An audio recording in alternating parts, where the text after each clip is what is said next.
Learning English with English Faculties.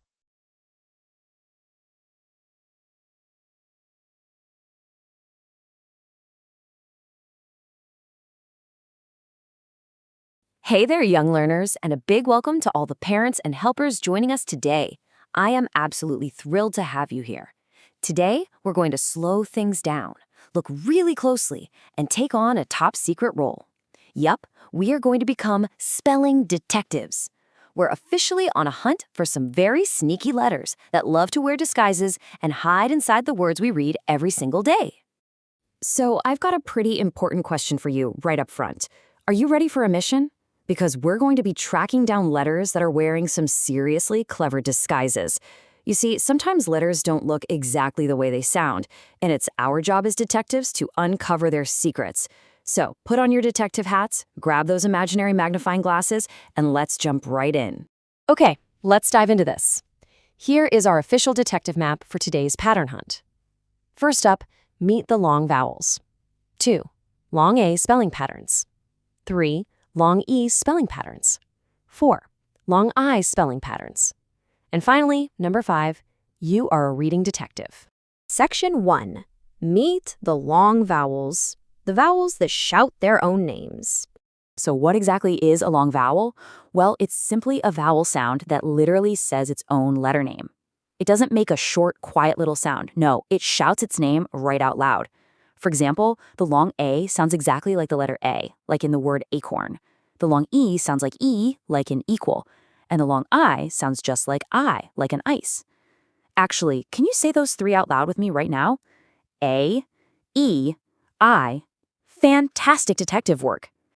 Section 2. Long A spelling patterns. Finding the disguises for the A sound. Now, what's really interesting about this is that vowels don't always look the way they sound. Here are 2 of the most common ways the long A disguises itself. Sometimes the letter A just sits all by itself at the end of a syllable. We call this an open syllable. And other times it uses a partner, the magic E. Let's take a look at that open syllable first. Let's sound out this clue together, nice and slow. Ba, bee, baby. Do you hear that very first part? Ba. The letter A is right there at the end of that first syllable, all on its own. And it's practically shouting its name. A. That right there is an open syllable disguise. But what about the magic E? Well, check out the word on the left, T-A-P, tap. That A is making a short, quiet sound. But if we add a silent E to the end of the word, suddenly it uses its magic to make the A shout its name, T-A-P-E, tape. The short A in tap transforms into a long A in tape, all thanks to that magic E.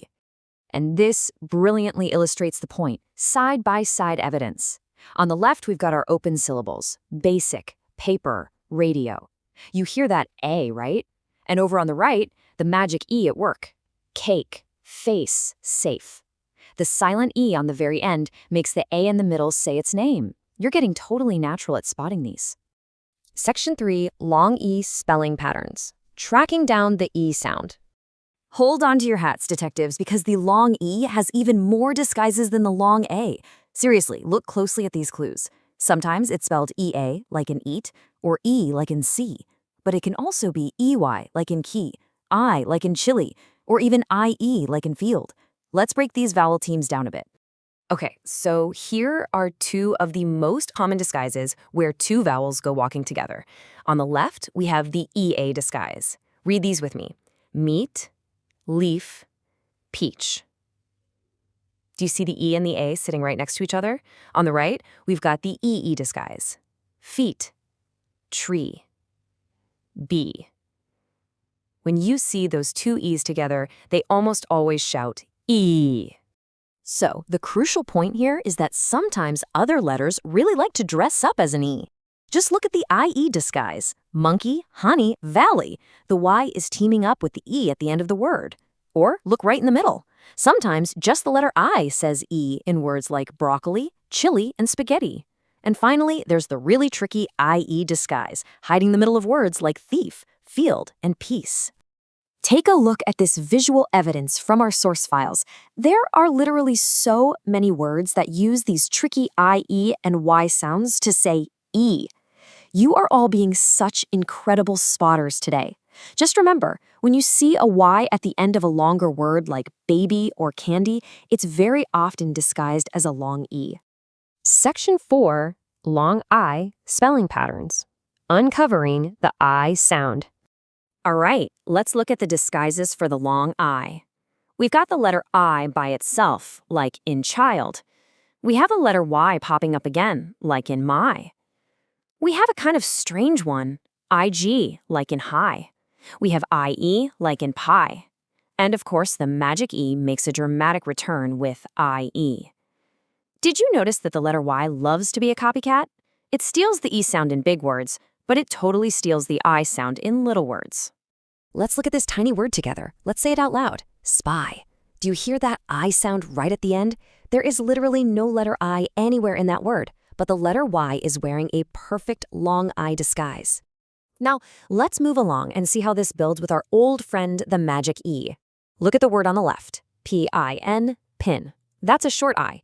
But add that silent magic E to the end, and we get the word on the right, pine. The short I completely transforms into a shouting long I. Pin becomes pine. Let's compare two really unique long I spelling patterns side by side. On the left, we've got the IGH disguise. Read these with me. Night, light, right. Look at that.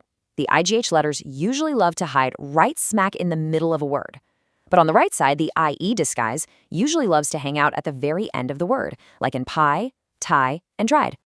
Just look at this massive collection of long I clues from our detective files. We have found so much evidence today. Pilot, idea, iron, light, pie, cry. So many disguises, but they are absolutely all making that exact same I sound. You have completely cracked the case. Section 5, you are a reading detective. Mission accomplished. So, to wrap this all up, whenever you're reading a new, tricky word, I want you to use this 3-step action plan. Step 1, look at the word closely for clues. Step 2, try to spot the vowel disguise, a vowel team, or the magic E hiding at the end. And step 3, make the vowel shout its name out loud and see if the word makes sense. Now, for the parents and teachers tuning into this explainer, mastering these clues is absolutely crucial. It's exactly what helps kids become independent, confident readers. Once they know all these secret patterns, it's like a giant puzzle falls into place. They won't just be guessing. They'll be actively cracking the code of every new book they pick up. And for our young reading detectives, I have one final homework mission for you. When this explainer is over, can you find these long vowel disguises hiding in your very favorite book at home today? I bet if you look closely, you'll see magic E's and vowel teams absolutely everywhere. Thank you so much for joining me on this investigation today. Keep reading, keep looking for those clues, and I'll catch you next time.